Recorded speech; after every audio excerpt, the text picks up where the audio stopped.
All right. Well, good evening. Today we're going to be talking about verbal roots and kind of the liquid future. Last week we talked and discussed on what the future tense is. Kind of its key is I will do this, I will do that. We're just basically putting a will in our verb, and it changes the tense. It's the same in both English and in Greek. The good news is we're not really going to be learning any new grammar today. The bad news is we're going to be looking at kind of different forms and how they work and how they decline. So tonight we'll be looking kind of more at verbal roots and kind of the liquid future. So we're not learning any new grammar, we're just learning different forms. Before we begin, I want to kind of say that there's a difference between the stem, as we've been saying in the last few lessons, and the root. So there's a difference between the stem and the root. So far we've been using the words or the stem kind of to mean what we've meant as the root. Luo is a great case because luo, this is the root. You're going to find lu in practically every single tense. The root is actually lu. The stem is either luso in the future, so this is the future stem, and then this is the present stem. And so we don't see a whole lot of difference between the root and the stem for luo.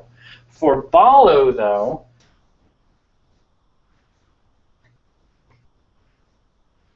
balo is the present stem. So I'll just write this for here. Present stem. The root for balo is actually ball, beta, alpha, lambda. So it has one lambda. So this is the present tense, this is the present stem, but this is actually the root. Why the difference between the two? I'm not really too sure. I just know that the double lambda makes up the present stem, whereas the root is actually beta, alpha, lambda. And there's going to be a little bit of difference because in the future, you're just going to have one lambda in the future, and it's going to be I will throw versus I throw. And you're also going to see the kind of the same thing in the aorist. We haven't quite learned this yet, but this is going to be the secondary active personal ending, ebelon, but we see the root here, ball, but we see some other weird things happen on where we see an epsilon. We'll talk about that next week. And we also see kind of a different case ending, the omicron nu. But the root of the word is ball, not balo, as we would see in the present tense. So the present tense is not the primary tense. It just happens to be what our lexical form of the word is going to be in. But the root is not the stem, and the stem is not the root. We're going to talk a little bit more about that tonight. But again, just balo is the present tense stem, whereas ball is the root. So there's a difference between the two. For some verbs, there is no difference between the stem and the root. They are the same. Luo, like I said, you can see the root of luo in every single tense, but the stems are going to be different based on tense. So that's the first thing.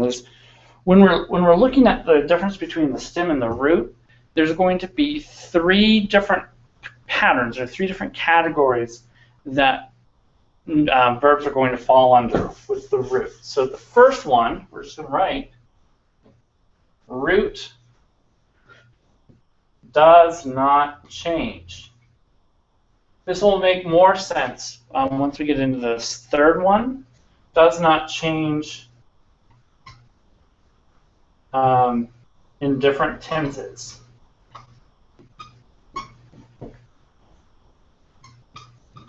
As we've already talked about, luo, I'll just write the stem here, lu the root is not going to have any change regardless of tense. We'll see a tense-formative luso, or in the future. We'll see an epsilon added or an augment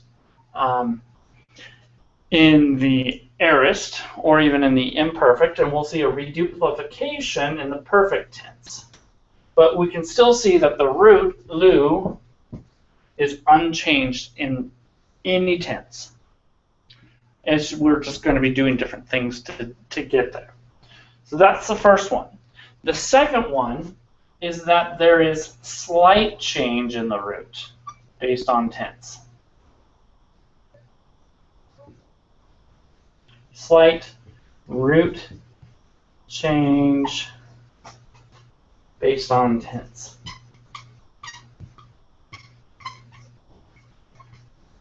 As I've already kind of alluded to, ballo falls under this category.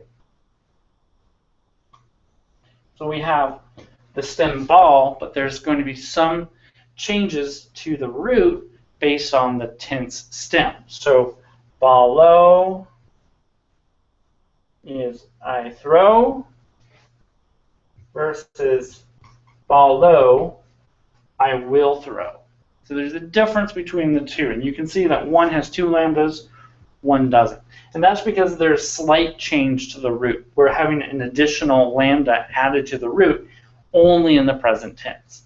And we can kind of play it out a little bit to see kind of what it looks like. But as we progress through, and I can even go down here.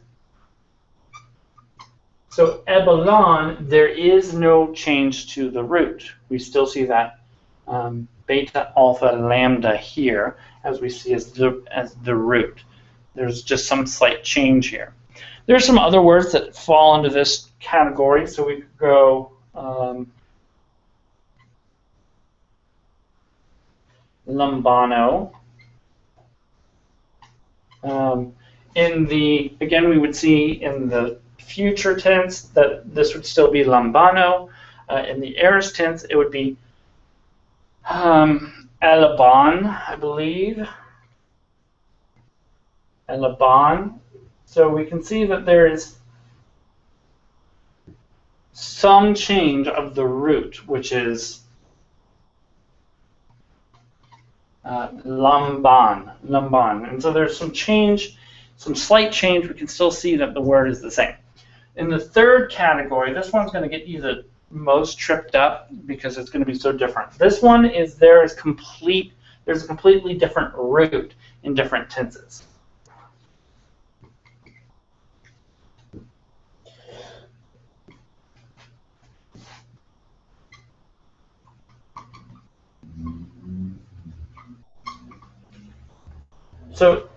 So far we've seen no change, we've seen slight change, and then this one's going to be completely different all across the board.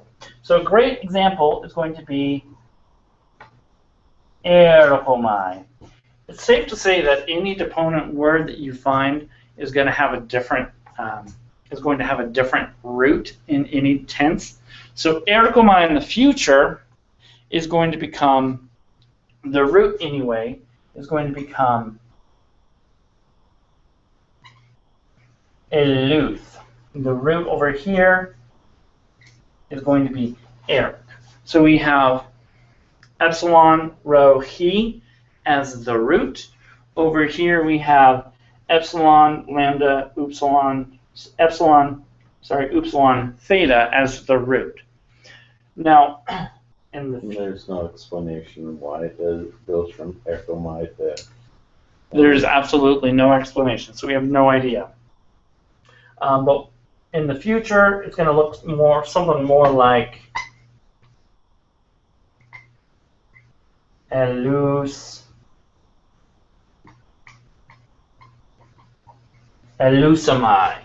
So erhomai and elusamai is the difference between I come and I will come. Both of them are deponents. That's not going to be the case all across the board, but they take different roots in different tenses.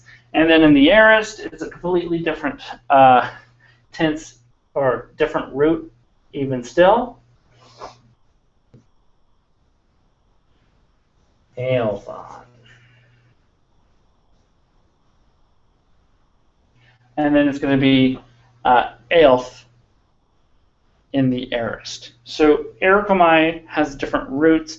A word you already know that is not going to be quite like this is going to be Lego. So in the present, leg is the root. In the future, it becomes arrow. Why it changes, I don't know. And then in the aorist, we also see ape as being the root, apon, a word or apon, you've already learned this word as he, she, it, said. It's actually from Lego. So when you're looking at kind of the roots, if you can understand the way that these three categories work, you can pretty much kind of piece together what kind of word it is. The bad news is that unlike the third declension where it has nice set patterns all across, 2 and 3 are going to have their own ways of declining all across the board. So it's when you're learning these words, make sure you learn them in all tenses because the root is going to be very different. The good news, though, is that like what we've been learning with the primary, middle passive endings or active endings, all verbs are going to fall into one of those 4 categories. And I'll just briefly give that to you here. So we have on one hand primary, we've learned primary active and middle passive, right? These are going to be the personal endings. We filled these out before, so we have nothing, sigma, iota, min, te, and nc. And then here we have my, psi, tai, metha, sta, and then intai. So we've learned these primary personal endings. There's also secondary here. We have not learned this yet. And then, of course, we have active and middle passive. So we haven't learned these yet, but the nice thing about verbs is that every single verb falls into one of these 4 categories. So if you learn the personal endings, you can at least figure out person. It will be a little bit more work if you're not doing your vocab, if you're not memorizing the stems or the roots. It's going to be a little bit difficult. It's going to be a little bit more difficult to determine what the word actually is. So vocab, vocab, vocab. Never stop working on your vocab. So those are kind of the different categories. I'm going to break them down for you a little bit one by one. It's just if you can remember, first rule or first category, the root does not change. Second category, there's slight change, slight variation in the root in different tenses. And then the third rule, there's a completely new root based on the tense. So with that, kind of with that understanding, we're going to move on to the liquid futures. The liquid futures are going to be the future tense, or the future tense that don't have that tense formative sigma. The paradigm that Mounce is going to give us today for the liquid future is going to be minnow. So I'll give you the present active. So we have minnow, menes,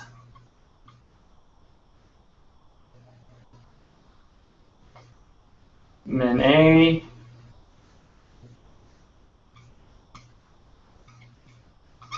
min omen,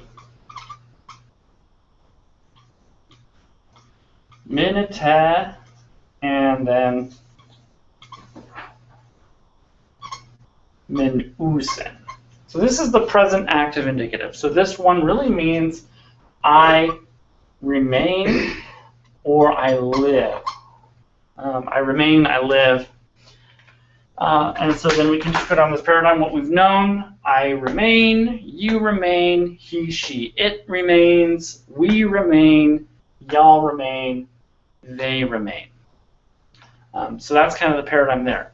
So the liquid future, before I start getting anywhere else, before I get any further, these are going to be where the roots end in one of four combinations: a nu, a rho, a mu, or a lambda. So these four consonants are what or this is where the root, when the root ends in one of these consonants, it's automatically a liquid future. So in the case of minnow, we have the root being min. And so even before I get into the future, before I get to the future paradigm, it's going to look almost identical to this paradigm. There'll be some variation. We'll talk about that here shortly. One way that I remember this when I was learning this, kind of how to identify a liquid future automatically, is I remembered nice, rice, mice, and lice.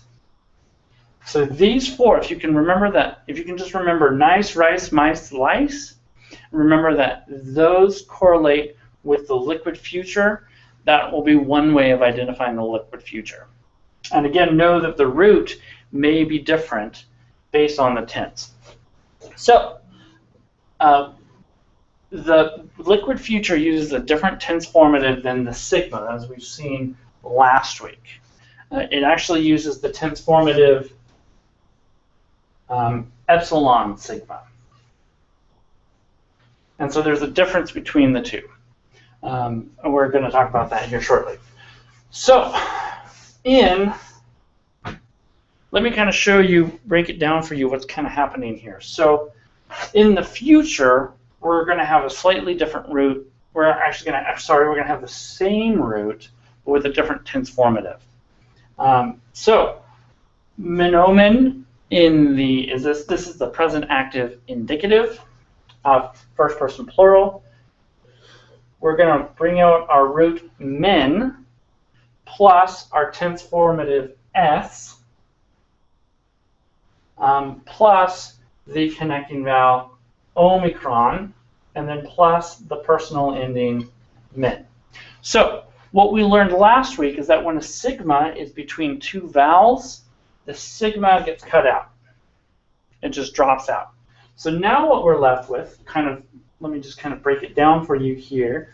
We have min, o, men. But what happens when we have an epsilon and an omicron? It becomes an oo. It contracts. Yep. So we see contracting here. So then this becomes menumen, and then we have the circumflex. And it only happened because we have the epsilon sigma tense formative come to the root. So menumen does not mean we remain, but it instead means we will remain. This is a future.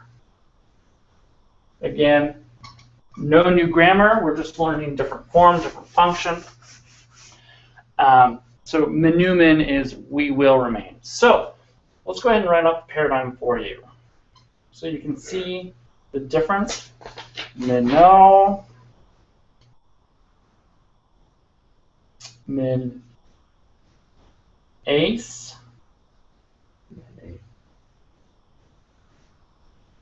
mene, menumen, yes.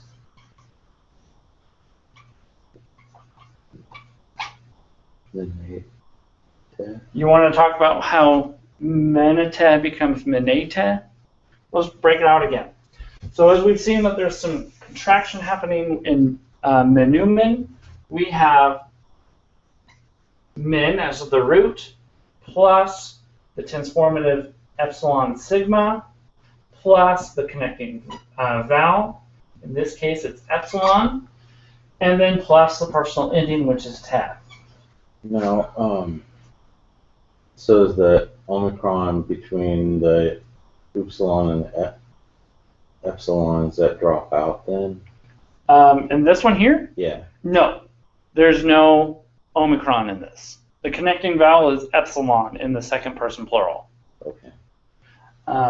So we see min plus a tense formative. First thing that's going to happen, the sigma is going to drop out, and then we have two epsilons together, which form the diphthong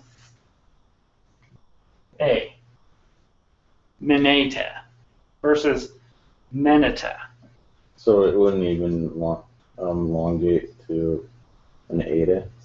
No, because epsilon connecting. Oh wait, I see what you're saying. I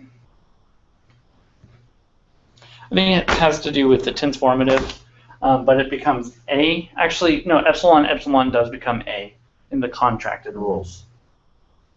So we have mineta with a circumflex, and then we have minusen, yeah, with a circumflex. Minusen. And so what we see here, kind of what makes the liquid future key is the circumflex. There's a lot of contraction going on, which is why we have circumflex. And so the difference between minnow and minnow, one is I remain, one is I will remain, and it's the circumflex. Context will also tell you which one is which. Just a future verb, when you're trying to translate it as a present, doesn't really make a whole lot of sense. But there is contraction here. Now, on the minnow, since there's a circumflex, that doesn't mean that there was a epsilon sigma there. Mine? No, the first one. Mine. First person. Yeah. So we did have an epsilon sigma here, plus an epsilon as the connecting vowel, and then a sigma as the personal ending. Okay. But there's a lot of contracting here. We don't see it. We just see the final product. And then in the middle passive, we're going to see something similar. So min, let me just kind of write this out for you, plus the tense formative epsilon sigma, plus the connecting vowel omicron, plus the my becomes men umai, because we have, again, the sigma dropping out, the tense formative plus the omicron contracting, where it becomes men umai. With, again, with the contracted. So it could be again, you'll see some difference here. You'll see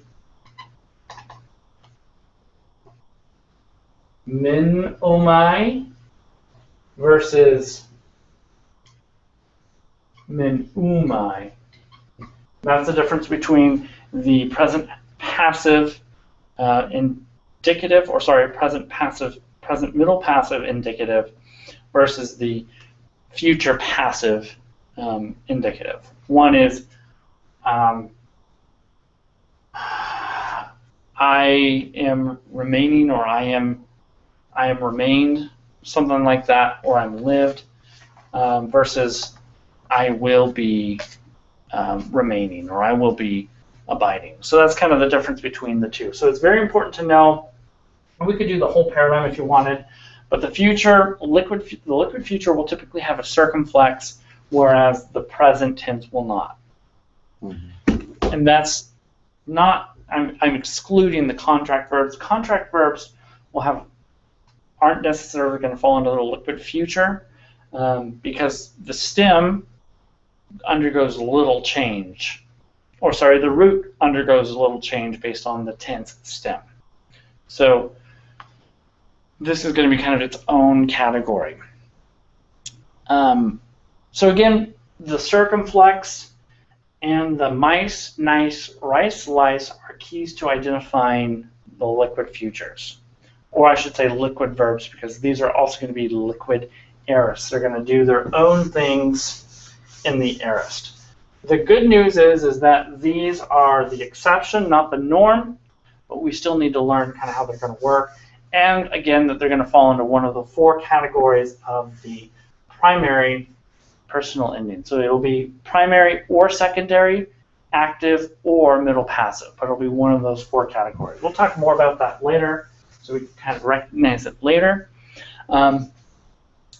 And now I just want to finish up with the master verb chart. So far, we've learned tense. I'm going to write augment / reduplication. And then tense stem. Again, we want to be very clear on that tense stem. What is the stem going to be in the present versus in the future? And then we have the tense formative. And then we have the connecting vowel. And then we have personal ending. And then we could just go first singular paradigm. Singular paradigm. So if the tense is present, well, help me out here, Tony. So the tense is going to be present. Present active. Present active. So yeah, we'll just go present active here. And nothing. Nothing. Why is there nothing here? There's no reduplicative. Yep, we'll talk more about this later. So tonight we've seen no augment. We've seen nothing added to the root. And then it would cause it to be in a different tense stem. So if it's a present active, it's going to be a present stem. And that's going to be the difference between, let me just write that out here for you real quick.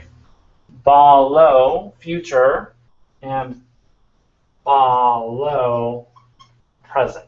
So this is the present stem. This is the future stem.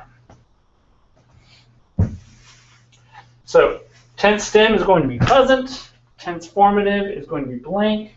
Connecting vowel is going to be Omicron epsilon. Personal ending is going to be primary active. And then the first singular paradigm is going to be luo. That's going to be the paradigm you produce when you're doing the present active. So tense is going to be present middle passive. Some slight change here. Tense stem is still going to be present because there's the present tense stem is going to be the same stem almost in all categories. No tense formative. Connecting vowel is going to be Omicron epsilon. Personal ending is going to be primary. We have yet to learn secondary, but this one's going to be middle passive. Luomai. Okay. And then last week we learned the future tense. So we're going to go future active is our tense. Any augment? No. Nope. Future stem is going, or tense stem is going to be future active, which is sigma. Connecting vowel, Omicron epsilon, and then primary active, yeah. And this will be luso, because again, the future active stem is different than the present active stem. So the tense is now going to be, we're going to hop down one, we're going to jump to the liquid active. Would be future active. It is still, the tense is still future, but it's liquid active. Augment, no augment. The tense stem is going to be future active. Now the tense form, we saw something a little bit different in the liquid. Sigma. Epsilon sigma versus just a straight sigma. The connecting vowel, the good news, the connecting vowel will always be Omicron epsilon in all tenses and in all forms. That will always be the connecting vowel. And then we have primary active. And then the paradigm here is going to be minnow. Now we have the future middle passive.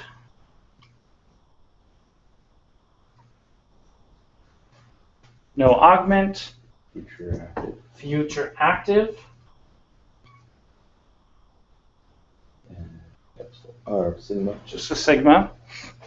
And Omicron epsilon. Omicron epsilon. And then a primary middle passive. Middle passive. And We won't worry about that. And then liquid middle. Liquid middle.